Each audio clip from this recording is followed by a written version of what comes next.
বিসমিল্লাহির রহমানির রহিম। আসসালামু আলাইকুম রহমতুল্লাহ। সুপ্রিয় চতুর্থ শ্রেণীর শিক্ষার্থীরা, আশা করি তোমরা আল্লাহর অশেষ রহমতে অনেক অনেক ভালো আছো। আজকে আমরা আলোচনা করব তোমাদের গণিত বইয়ের দ্বিতীয় অধ্যায় যোগ ও বিয়োগ যে অধ্যায়টি আছে, এই অধ্যায়ের অনুশীলনীর যে প্রশ্নগুলো আছে আমরা সবগুলো প্রশ্ন এই ভিডিওর মাধ্যমে বুঝে দেওয়ার চেষ্টা করব ইনশাল্লাহ। ভিডিওটি যাতে লং না হয় এ কারণে আমরা প্রশ্নের অ্যান্সার সহ এখানে লিখে রেখেছি। আমরা প্রত্যেকটা প্রশ্ন এক এক করে বুঝে দেব। তো এক নম্বর প্রশ্নটি যদি আমরা একটু লক্ষ্য করি, আমাদেরকে এখানে বলা আছে যে উপরে নিচে হিসাব করো, উপরে নিচে হিসাব করো। তো এখানে আমাদের এক নাম্বারটা যোগ, যেহেতু এখানে যোগ চিহ্ন দেওয়া আছে যোগ করতে হবে। তো দেখো 8 আর 1 যোগ করলে কত হয় 9, 5 আর 3 যোগ করলে হয় 8, 6 আর 2 যোগ করলে হয় 8, 7 আর 1 যোগ করলে হয় 8, 4 আর 2 যোগ করলে হয় 6। তো এটাই হচ্ছে আমাদের অ্যান্সার।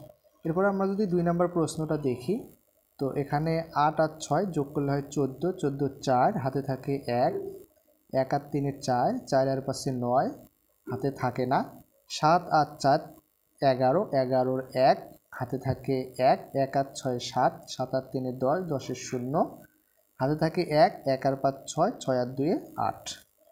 তো এটাই হচ্ছে অ্যান্সার। এরপরে যদি 3 নম্বর প্রশ্নটা দেখি, তো 9 আর 2 11, 11 1 হাতে থাকে 1, 1 আর 7 8, 8 আর 4 12, 12 2 হাতে থাকে 1, 1 আর 5 6, 6 আর 3 9 হাতে থাকে না, 6 আর 7 13, 13 3 হাতে থাকে 1, 1 আর 6 7।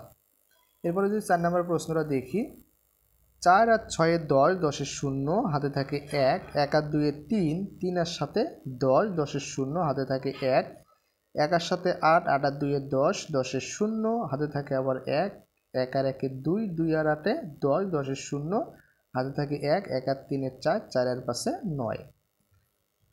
আচ্ছা, এরপরে যদি আমরা 5 নম্বর প্রশ্নটা একটু দেখি, 2 আর 5 হচ্ছে আচ্ছা 5 নম্বর প্রশ্নটা দেখেন, এখানে যোগ করতে বলা হচ্ছে।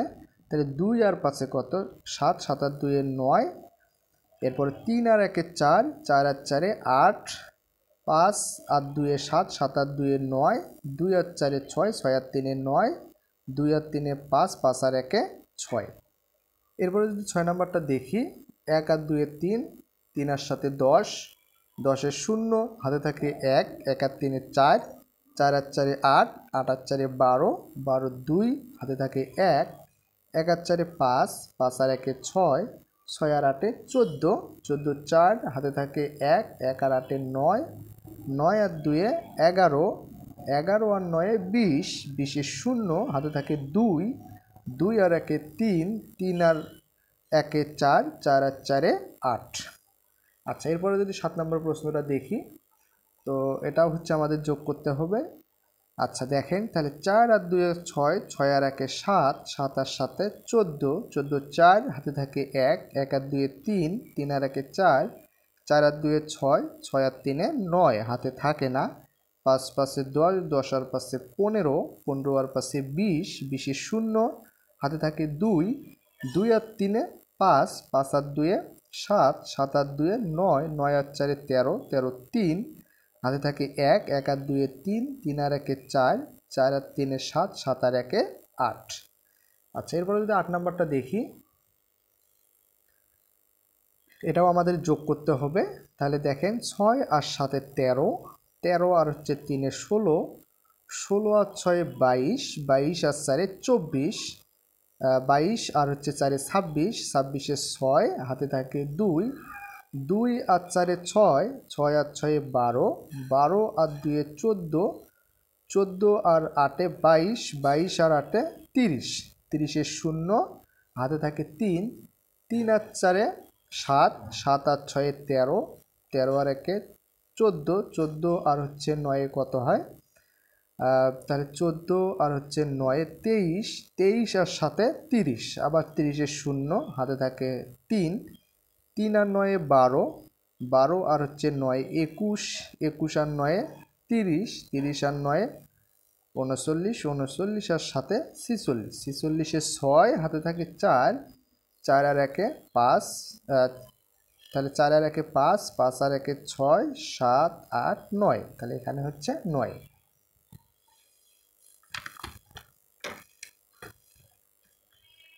আচ্ছা, এরপরে যদি আমরা 10 নম্বর প্রশ্নটা একটু দেখি, 9 নম্বর প্রশ্নটা দেখি, তো দেখেন এটা আমাদের এখন কি করতে হবে, এখানে যেহেতু বিয়োগ চিহ্ন তো বিয়োগ করতে হবে, তো উপরেরটা থেকে নিচেরটা বিয়োগ করতে হয়।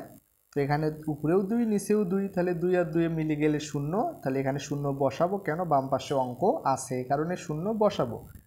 এবার 9 থেকে হাতে কিন্তু তাহলে থাকে না, যেহেতু 2 2 মিলে গেলে 0। এরপর 9 থেকে যদি আমরা 8 বাদ দেই তাহলে 1 হাতে থাকে না। এখন দেখেন উপরেরটা হচ্ছে 7, নিচেরটা 9, তো উপরেরটা থেকে আমাদের নিচেরটা বাদ দিতে হবে, এই কারণে 7কে আমরা 17 ধরবো। ঠিক আছে, 7কে 17 ধরবো। তাহলে 17 থেকে যদি 9 বাদ দেই তাহলে 8 হাতে থাকে 1, তাহলে এখন 4 থেকে যদি 1 বাদ দেই তাহলে হচ্ছে 3। এরপরে 10 নাম্বারটা, এটাও আমাদের বিয়োগ করতে হবে। তাহলে উপরে আছে 6, নিচে আছে 8, 8 হচ্ছে বড়, তার কারণে 6কে 16 ধরতে হবে। তাহলে 16 থেকে 8 বাদ দিলে 8, হাতে থাকে 1, 2 থেকে 1 বাদ দিলে 1, এরপরে 5, 4, 3। তো এটাই হচ্ছে অ্যান্সার। এরপরে যদি আমরা 11 নম্বর প্রশ্নটা দেখি, তাহলে উপরের অঙ্কটা হচ্ছে কি ছোট, এই কারণে এটাকে 12 ধরতে হবে। 12 থেকে 3 বাদ দিলে 9, হাতে থাকে 1, 1 আর 3 4, তাহলে 4 4 মিলে গেলে 0, হাতে থাকে না। এরপরে 8কে ধরতে হবে 18, 18 থেকে 9 বাদ দিলে 9, হাতে থাকে 1, 1 আর 5 6, 6 6 মিলে গেলে 0, আর এই পাশে 6। এরপরে যদি আমরা 12 নম্বর প্রশ্নটা দেখি, তো দেখেন উপরে যেহেতু ছোট সংখ্যা এটাকে 16 ধরতে হবে। 16 থেকে যদি 9 বাদ দেই তাহলে 7, হাতে থাকে 1, 1 আর 6 7, 7 7 মিলে গেলে 0, হাতে থাকে না। 12 থেকে 6 বাদ দিলে 6, হাতে থাকে 1, 1 আর 9 10, 11 থেকে 10 বাদ দিলে 1, হাতে থাকে 1, 1 আর 8 9, 9 9 মিলে গেলে 0, বাম পাশে 0 বসে না। এরপরে যদি 13 নম্বর প্রশ্নটা দেখি, তাহলে 13 থেকে 7 বাদ দিলে 6, হাতে থাকে 1, 1 আর 9 10, 10 10 মিলে গেলে 0, হাতে থাকে 1, 1 আর 6 7, 10 থেকে 7 বাদ দিলে 3, হাতে থাকে 1, 1 আর 6 7, 7 7 মিলে গেলে 0, আর এই পাশে হচ্ছে 8। 14 নম্বর প্রশ্নটা, 8 থেকে 4 বাদ দিলে 4, 16 থেকে 7 বাদ দিলে 9, হাতে থাকে 1, 1 আর 1 2, 10 থেকে 2 বাদ দিলে 8, হাতে থাকে 1, 1 আর 4 5, 10 থেকে 5 বাদ দিলে 5, হাতে থাকে 1, 1 আর 3 4, 4 4 মিলে গেলে 0, বাম পাশে 0 বসে না। এরপরে যদি 15 নম্বর প্রশ্নটা দেখি, 11 থেকে 9 বাদ দিলে 2, হাতে থাকে 1, 1 আর 8 9, আবার 11 থেকে 9 বাদ দিলে 2, হাতে থাকে 1, 1 আর 8 9, আবার 11 থেকে 9 বাদ দিলে 2, হাতে থাকে 1, 1 আর 8 9, আবার 11 থেকে 9 বাদ দিলে 2, হাতে থাকে 1, 1 আর 5 6, 8 থেকে 6 বাদ দিলে 2। এরপরে 16 নম্বর প্রশ্নটা যদি দেখি, দেখেন উপরে যেহেতু 0, 0কে 10 ধরতে হবে, তাহলে 10 থেকে 9 বাদ দিলে 1, হাতে থাকে 1, তাহলে 10 থেকে 1 বাদ দিলে 9, হাতে থাকে 1, আবার 10 থেকে 1 বাদ দিলে 9, হাতে থাকে 1, আবার 10 থেকে 1 বাদ দিলে 9, হাতে থাকে 1, আবার 10 থেকে 1 বাদ দিলে 9, হাতে থাকে 1, 1 1 মিলে গেলে 0, বাম পাশে 0 বসে না। আচ্ছা, এরপরে আমরা 2 নম্বরের প্রশ্নগুলো দেখব। 2 নম্বরে আমাদেরকে কি বলা আছে, পাশাপাশি হিসাব করো। ঠিক আছে, পাশাপাশি হিসাব করো। তো এভাবে আমরা প্রশ্নটা এরকম পাশাপাশি দেওয়া আছে। তো সব সময় আমরা সবগুলো, এখানে একটা সংখ্যা, এখানে একটা সংখ্যা, এখানে মোটে 4টা সংখ্যা আছে। ঠিক আছে, অনেক বড় বড় 4টা সংখ্যা আছে, যেহেতু সবগুলোর মাঝখানে যোগ চিহ্ন, সবগুলো যোগ করতে হবে।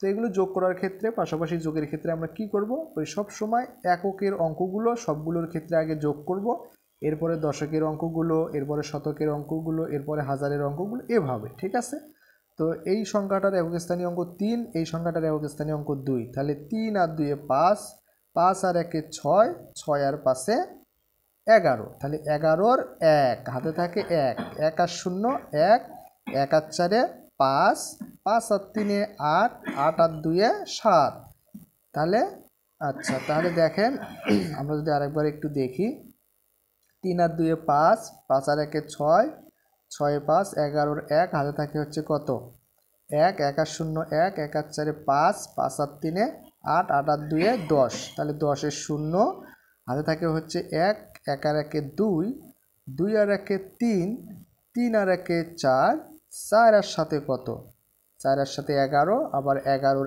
1, হাতে থাকে 1, 1 আর 3 4, 4 আর 2 6, ছয় ছয় 12, 12 আর হচ্ছে কত 3, 12 আর 3 15, 15 5 হাতে থাকে 1, 1 আর 1 2, 2 আর 1 3, 3 আর 1 4, 4 আর 1 5, এই যে এখানে 5, তাহলে 55,101।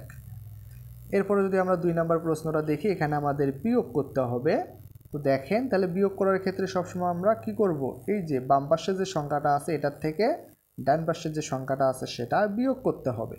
তো দেখেন, এখানেও 0, এখানেও 0, তাহলে 0 আর 0 মিলে গেলে 0।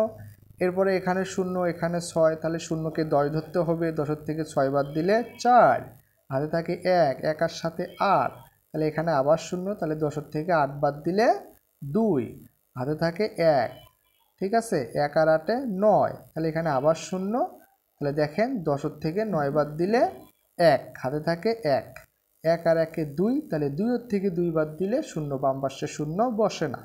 তো এটাই হচ্ছে 2 নম্বর প্রশ্নের আনসার। এরপর আমরা 3 নম্বরের যদি প্রশ্নগুলো একটু লক্ষ্য করি,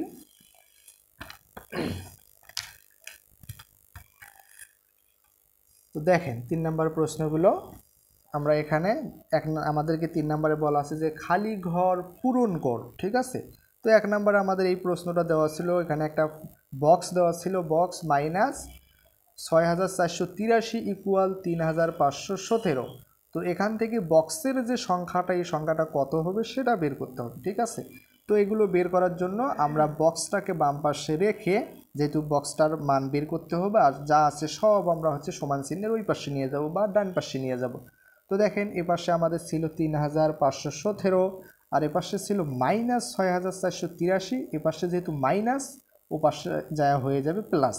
এ পাশে যদি প্লাস থাকতো ও পাশে হয়ে যেত মাইনাস, যেহেতু মাইনাস আছে ও পাশে যা হয়ে গেল কি প্লাস, তাহলে এটা আছে, এটা আমরা লিখলাম। এরপরে এ পাশে মাইনাস, এ পাশে এসে প্লাস, তাহলে 6483। এখন এটা আমরা যোগ করব। 7 আর 3 10, 10 0, হাতে থাকে 1, 1 আর 8 9, 9 আর 1 10, 10 0, হাতে থাকে 1, 1 আর 4 5, 5 আর 5 10, 10 0, হাতে থাকে 1, 1 আর 6 7, 7 আর 3 10, এই যে এখানে 10, ঠিক আছে। তো এটাই হচ্ছে আমাদের বক্সের মান, এই ফাঁকা ঘরের ভিতরে হবে তাহলে কত, 10,000। আচ্ছা, এরপরে যদি আমরা 2 নম্বর প্রশ্নটা একটু দেখি, তো দেখেন আমাদের এখান থেকে বক্সের মানটা বের করতে হবে। তো দেখেন, এই যে আমাদের বক্সের এই পাশে যে সংখ্যাটা আছে 6874, তো এই সংখ্যাটার সামনে কোনো চিহ্ন নাই, মানে প্লাস চিহ্ন আছে। সংখ্যার সামনে যদি কোনো চিহ্ন না থাকে তাহলে আমরা অবশ্যই মনে রাখবো কি এখানে প্লাস চিহ্ন আছে। তো তাহলে এখানে এপাশে প্লাস থাকলে ওপাশে যায় কি হয়ে যাবে মাইনাস। তো এপাশে আগে থেকে সমান চিহ্নের এই পাশে আছে 9300, আর এপাশে প্লাস, এপাশে এসে মাইনাস 6874, অর্থাৎ এই সংখ্যাটা। তো এখন 9300 থেকে 6874 বিয়োগ করলে যেটা হবে সেটাই আমাদের এই বক্সের সংখ্যা হবে, ঠিক আছে। তো দেখেন, এই 10 থেকে 4 বাদ দিলে 6, হাতে থাকে 1, 1 আর সাথে 8, আবার 10 থেকে 8 বাদ দিলে 2, হাতে থাকে 1, 1 আর 8 9, এরপর 13 থেকে যদি 9 বাদ দিই 4, হাতে থাকে 1, 1 আর 6 7, 9 থেকে 7 বাদ দিলে 2। তো এই বক্সের যে সংখ্যাটা সেটা হবে আমাদের 2426, ঠিক আছে। আচ্ছা, এরপর আমরা যদি 3 নম্বর প্রশ্নটা একটু দেখি, দেখেন 3-এর 3 নাম্বার। তো এরকম আমাদেরকে একটা প্রশ্ন দেওয়া আছে, এখান থেকে এই বক্সের সংখ্যাটা কত হবে সেটা বের করতে হবে। তো দেখেন, আমরা এখানে কি করব, যেহেতু এই পাশে দুইটা সংখ্যা আছে, এটার সামনে প্লাস আর এই সংখ্যাটার সামনে কোনো চিহ্ন নাই, মানে প্লাস চিহ্ন আছে, তার মানে এটার সামনেও প্লাস, এই সংখ্যাটার সামনেও প্লাস। তো আমরা এই দুইটা সংখ্যা আগে যোগ করে নেব, একটা সংখ্যা বানাবো, ঠিক আছে। তো দেখেন, 0 আর 0 যোগ করলে 0, 0 আর 0 যোগ করলে 0, এরপরে 8 আর 7 15, 5, হাতে থাকে 1, 1 আর 8 9, 9 আর 2 11, 11 1, হাতে থাকে 1, 1 আর 2 3, 3 আর 4 7, ঠিক আছে। তাহলে এই দুইটা যোগ করলে আমরা পাইলাম হচ্ছে কত, 71500। এরপরে প্লাস ফাঁকা ঘর, প্লাস ফাঁকা ঘর ইকুয়াল এ পাশে আছে কত, একক দশক শতক হাজার অধিক লক্ষ 1 লক্ষ, তাই না। তো এ পাশে যেহেতু এই সংখ্যাটার সামনে কোনো চিহ্ন নাই, মানে প্লাস চিহ্ন আছে, তার কারণে এই সংখ্যাটা ওই পাশে যায় কি হয়ে যাবে, মাইনাস চিহ্ন হয়ে যাবে। তাহলে এখানে 1 লক্ষ মাইনাস, এ পাশে প্লাস ছিল, ওই পাশে এসে মাইনাস 71500। এখন আমরা যদি এটার থেকে এটা বিয়োগ করি তাহলে আমরা পাবো হচ্ছে কত, 28500, ঠিক আছে। তো দেখেন, এই 0 আর এই 0 মিলে গেলে 0, এই 0 আর এই 0 মিলে গেলে 0। এখন এইটাকে আমরা 10 চিন্তা করব, 10 থেকে 5 বাদ দিলে 5, আগে থাকে 1, 1 আর 1 2, এরপরে আবার এটাকে আমরা 10 ধরবো, তাহলে আমরা যদি 10 থেকে 2 বাদ দিই 8, হাতে থাকে 1, 1 আর সাথে 8। আবার এটাকে যদি আমরা 10 চিন্তা করি, তাহলে 10 থেকে 8 বাদ দিলে 2, হাতে থাকে 1, 1 আর এখানকার 1 মিলে গেলে 0, বাম পাশে 0 বসে না, অর্থাৎ এটাই হচ্ছে ফাঁকা ঘরের মান 28,500। আচ্ছা, এরপরে যদি আমরা 4 নম্বর প্রশ্নটা একটু লক্ষ্য করি, এখানে আমাদের কি বলা আছে দেখেন, যে একটি গুদামে 8,375 বস্তা চিনি, 11,860 বস্তা গম ও 12,720 বস্তা চাল আছে। ওই গুদামে মোট কত বস্তা জিনিস আছে? ঠিক আছে, তো দেখেন, তাহলে যেহেতু মোট কত বস্তা, যখন মোট বলবে তখন আমরা সবগুলো কি করব, যোগ করব। তাহলে দেখেন, চিনি আছে 8,375 বস্তা, গম আছে 11,860 বস্তা, চাল আছে 12,720 বস্তা। তো এখন এগুলো যদি আমরা যোগ করি, তাহলে মোট জিনিস আছে কত বস্তা সেটা পেয়ে যাব। 5 0 আর 0 যোগ করলে 5, 7 আর 6 কত, 7 আর 6 13, 13 আর 2 15, 5 হাতে থাকে 1, 1 আর সাথে 8, 8 আর 16, 16 আর 3 16 আর হচ্ছে 3 কত, 17, 18, 19, 19 এর 9 হাতে থাকে 1, 1 আর 2 3, 3 আর 1 4, 4 আর 8 12, 12 2 হাতে থাকে 1, 1 আর 1 2, 2 আর 1 3। ঠিক আছে, তাহলে মোট জিনিস আছে 32,955 বস্তা। আচ্ছা, এরপরে যদি আমরা 5 নম্বর প্রশ্নটা একটু দেখি, কি বলা আছে, এমন একটি সংখ্যা নির্ণয় করো যা 1543 থেকে 500 বড়। তাহলে এই সংখ্যাটা থেকে কত বড়, 500 বড়, এমন একটা সংখ্যা আমাদেরকে নির্ণয় করতে হবে। তার মানে আমরা যদি 1543 সংখ্যাটার সাথে 500 যদি যোগ করি, তাহলেই কিন্তু এই 1543 সংখ্যা থেকে 500 বড় সংখ্যাটা পাবো। তাহলে দেখেন, এই যে 1543 আর এখানে হচ্ছে 500, এটা কি করতে হবে, আমাদের যোগ করতে হবে। তাহলে 3 আর 0 যোগ করলে 3, 4 আর 0 যোগ করলে 4, 5 আর 5 10, 10 0 আর থাকে 1, 1 আর 1 2। তাহলে এই যে 2043, এই সংখ্যাটাই হচ্ছে 1543 থেকে 500 বড়। ঠিক আছে। আচ্ছা, এরপরে হচ্ছে আমরা 6 নাম্বার প্রশ্নটা দেখব।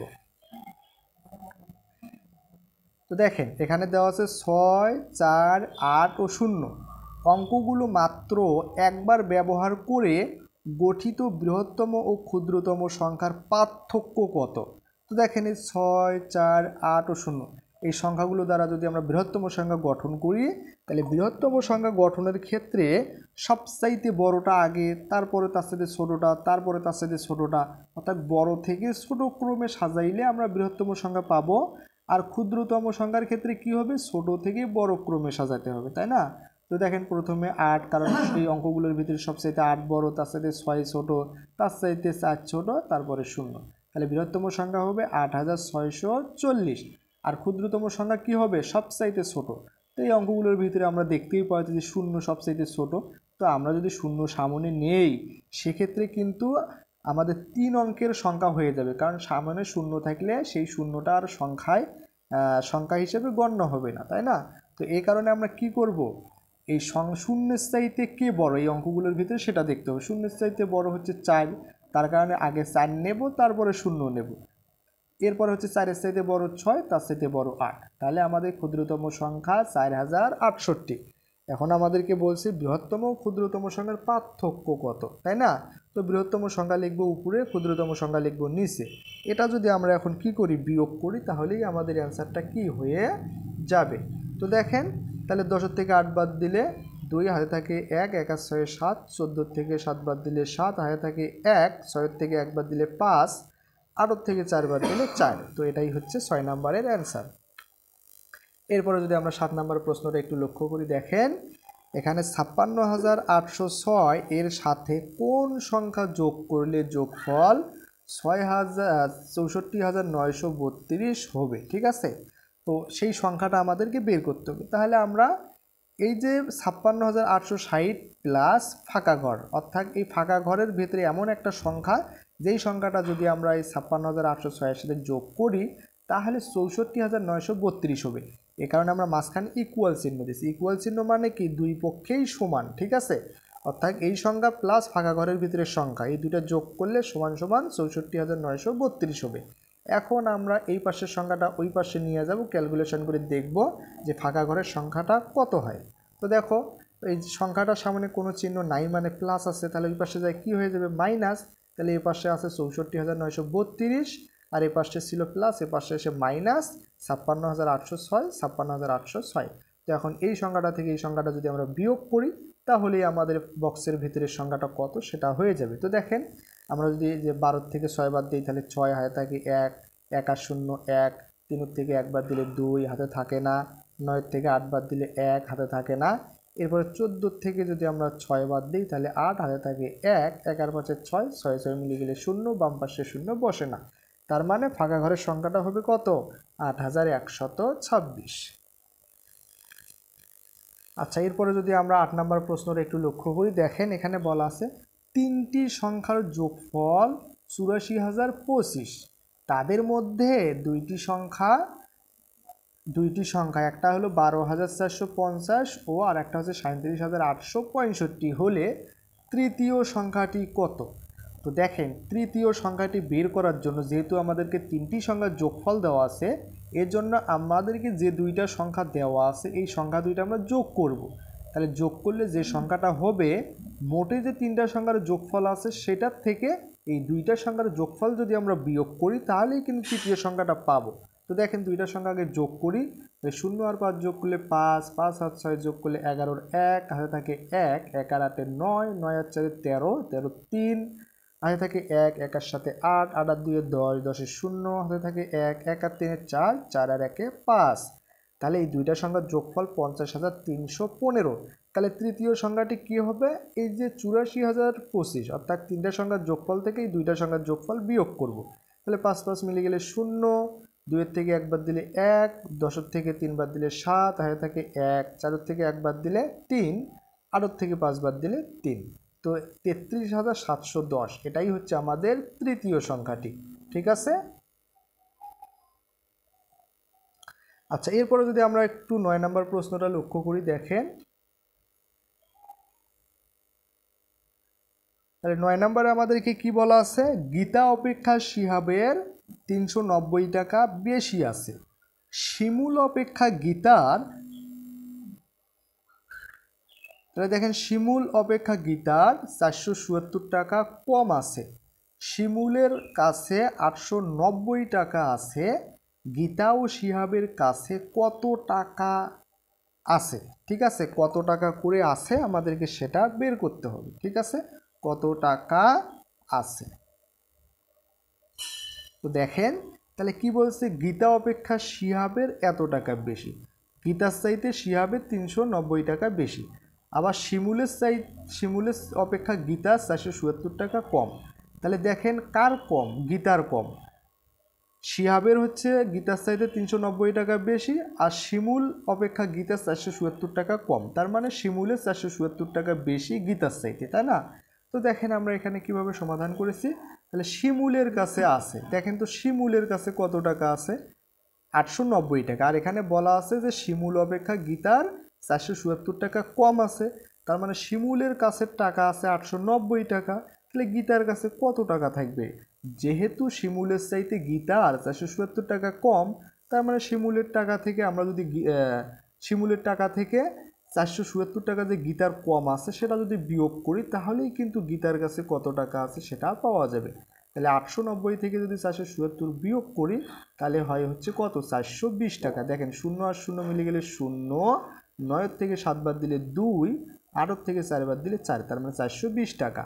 তাহলে এটা হচ্ছে গীতার টাকা। এখন আবার কি বলা ছিল, গীতা অপেক্ষা শিহাবের ৩৯০ টাকা বেশি আছে, তাহলে এই যে গীতার যে টাকা এই টাকার সাথে আমরা যদি ৩৯০ টাকা যোগ করি তাহলে কিন্তু আমরা শিহাবের টাকা পেয়ে যাব। তাহলে বলতে পারি অতএব শিহাবের কাছে আছে ৪২০ যোগ ৩৯০, এটা ছিল হচ্ছে গীতার, তাহলে গীতার চাইতে শিহাবের ৩৯০ টাকা বেশি, তার কারণে ৩৯০ যোগ করেছি। তো এই দুটো যদি যোগ করি ০ আর ০ যোগ করলে ০, ২ আর ৯ ১১-র ১ হাতে থাকে ১, ১ আর ৩ ৪, ৪ আর ৪ ৮, তাহলে ৮১০ টাকা কার আছে, শিহাবের। তাহলে গীতার হচ্ছে ৪২০ টাকা ও শিহাবের হচ্ছে ৮১০ টাকা।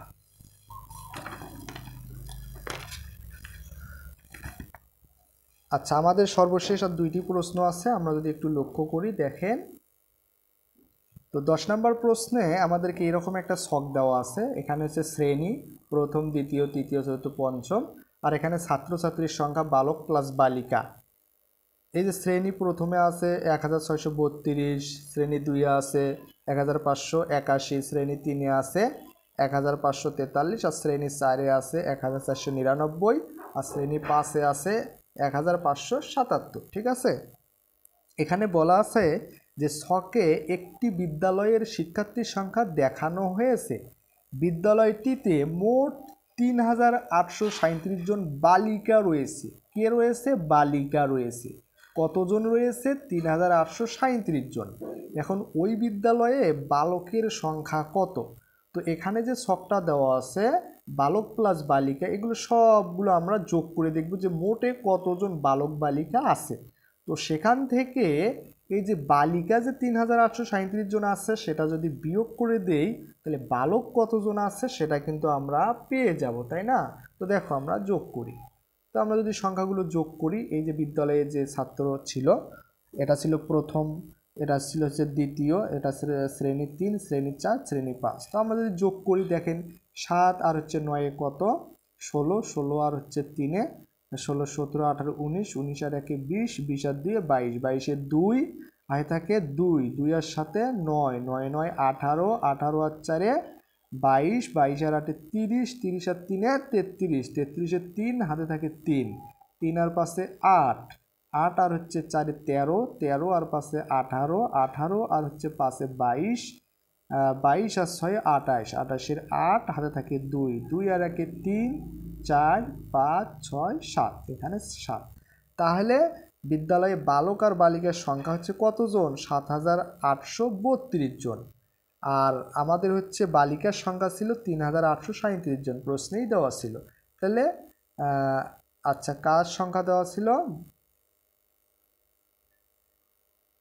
আচ্ছা, এখন আমাদেরকে কার সংখ্যা বের করতে হবে? বালকের সংখ্যা বের করতে হবে। আমাদেরকে এখানে দেওয়া ছিল হচ্ছে বিদ্যালয়টিতে মোট 3837 জন বালিকা রয়েছে, তাই না? তাহলে আমাদেরকে বলছে ওই বিদ্যালয়ে বালকের সংখ্যা কত। তাহলে এটা হচ্ছে আমরা বালিকা লিখেছি, তো এটা আমাদের কি হবে? বালক। ঠিক আছে, এটা কি হবে? বালক। তাহলে বালকের সংখ্যা, ঠিক আছে, তাহলে বালকের সংখ্যা কত হবে? এই বালক বালিকার সংখ্যা হচ্ছে 7832, 7832। সেখান থেকে আমাদের বালিকার সংখ্যা দেওয়া আছে 3837। তো এটা যদি আমরা বিয়োগ করি তাহলে আমাদের বালকের সংখ্যা কতজন সেটা পেয়ে যাব। তো দেখেন 12 থেকে 7 বাদ দিলে 5, হাতে থাকে 1, 1 আর 3 4, 13 থেকে 4 বাদ দিলে 9, হাতে থাকে 1, 1 আর 8 9, এরপরে 18 থেকে 9 বাদ দিলে 9, হাতে থাকে 1, 1 আর 3 4, 7 থেকে 4 বাদ দিলে 3, তার মানে 3995 জন বালক আছে। ঠিক আছে, এরপরে আমাদের সর্বশেষ যে 11 নম্বর প্রশ্ন 2025 সালের বইয়ে, দেখেন আমরা 2025 সালের বইয়ের প্রশ্নগুলো সমাধান করতেছি। তো এখানে আমাদের 11 নম্বর প্রশ্নে বলা আছে যে সোহাগ ৭০,০০০ টাকা দিয়ে একটি মোটর সাইকেল ক্রয় করবে বলে চিন্তা করলো। ঠিক আছে, সোহাগ ৭০,০০০ টাকা দিয়ে একটি মোটর সাইকেল ক্রয় করবে বলে চিন্তা করলো। মোটর সাইকেলটির রেজিস্ট্রেশন বাবদ ১৫০০ টাকা ও মেরামত বাবদ ৮০০ টাকা খরচ হবে। এমতা অবস্থায় সে যদি মোটর সাইকেলটি ৯০,০০০ টাকায় বিক্রি করে তাহলে তার কত টাকা লাভ হবে? তো দেখেন প্রথমে কি চিন্তা করলো? ৭০,০০০ টাকা দিয়ে একটা মোটর সাইকেল ক্রয় করবে এমনটা চিন্তা করলো। পরে দেখা গেল এই মোটর সাইকেলটির রেজিস্ট্রেশন বাবদ ১৫০০ টাকা আর মেরামত বাবদ ৮০০ টাকা খরচ হবে। তো সে পরে চিন্তা করলো এই মোটর সাইকেলটা যদি ৯০,০০০ টাকায় বিক্রয় করে তাহলে তার কত টাকা লাভ হবে। তো দেখেন আমরা এখানে সমাধানটা যদি দেখি, মোটর সাইকেলটি ক্রয় করতে লাগবে হচ্ছে ৭০,০০০ টাকা। ঠিক আছে, এরপরে হচ্ছে দেখেন রেজিস্ট্রেশন বাবদ খরচ হচ্ছে ১৫০০ টাকা আর মেরামত বাবদ খরচ হচ্ছে ৮০০ টাকা। তো আমরা যদি সবগুলো যোগ করি তাহলে তার মোটর সাইকেলের পিছনে কত টাকা যাবে সেটা বের হবে। তো দেখেন 0 0 0 যোগ করলে 0, 0 0 0 যোগ করলে 0, 8 5 13 আর 0 যোগ করলে 13, 13 3, আয় থাকে 1, 1 আর 1 2, 2 আর 0 যোগ করলে 2, এরপরে 7। তার মানে এই মোটর সাইকেলটির পিছনে ৭২,৩০০ টাকা খরচ হবে। ঠিক আছে, তো সে যদি এখন 90,000 টাকায় বিক্রি করে কত লাভ হবে সেটা দেখব। অতএব লাভ হবে তাহলে এই 90,000 টাকার থেকে 72,300 টাকা যদি আমরা বিয়োগ করি তাহলে পাই 17,700 টাকা। অর্থাৎ দেখেন 0 আর 0 মিলে গেলে 0, 0 আর 0 মিলে গেলে 0, এরপরে 10 থেকে 3 বাদ দিলে 7, হাতে থাকে 1, 1 আর 3 4, আবার 10 থেকে 4 বাদ এরপরে হচ্ছে দেখেন তাহলে এখানে যদি আমরা বিয়োগ করি তাহলে এই 0 আর এই 0 মিলে গেলে 0, এই 0 আর এই 0 মিলে গেলে 0, এরপরে হচ্ছে দেখেন এই 10 থেকে আমরা যদি 3 বাদ দিই তাহলে 7, হাতে থাকে 1, 1 আর 2 3, এরপর আবার যদি 10 থেকে আমরা 3 বাদ দিই তাহলে কত 7, হাতে থাকে 1, 1 আর 8 হচ্ছে 9, এরপরে যদি আমরা কি করি 10 থেকে 9 বাদ দেই তাহলে 9 থেকে যদি আমরা আচ্ছা 0 আর 0 মিলে গেলে 0, এরপরে এই 0 আর এই 0 মিলে গেলে 0, হাতে থাকে না, এরপরে এই 0 অর্থাৎ 10 থেকে 3 বাদ দিলে 7, হাতে থাকে হচ্ছে 1, 1 আর 2 3, এরপরে এই 10 থেকে যদি আমরা 3 বাদ দেই তাহলে কত 10 থেকে 3 বাদ দিলে 7, হাতে থাকে 1, 1 আর সাথে 8, 9 থেকে 8 বাদ দিলে 1, ঠিক আছে।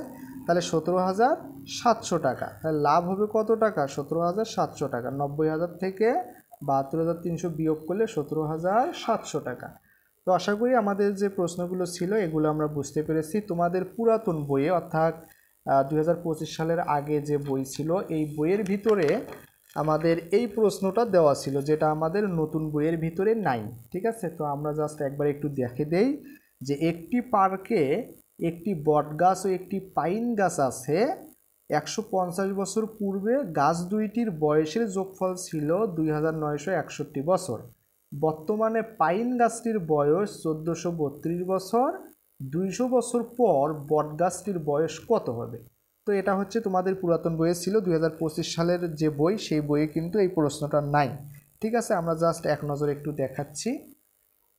দেখেন এখানে বর্তমানে পাইন গাছটির বয়স হচ্ছে কত বছর দেওয়া আছে 1432 বছর। তাহলে 150 বছর পূর্বে পাইন গাছটির বয়স ছিল, আমরা যদি 1432 থেকে 150 বছর বিয়োগ করি তাহলে পাই হচ্ছে 1282 বছর, ঠিক আছে।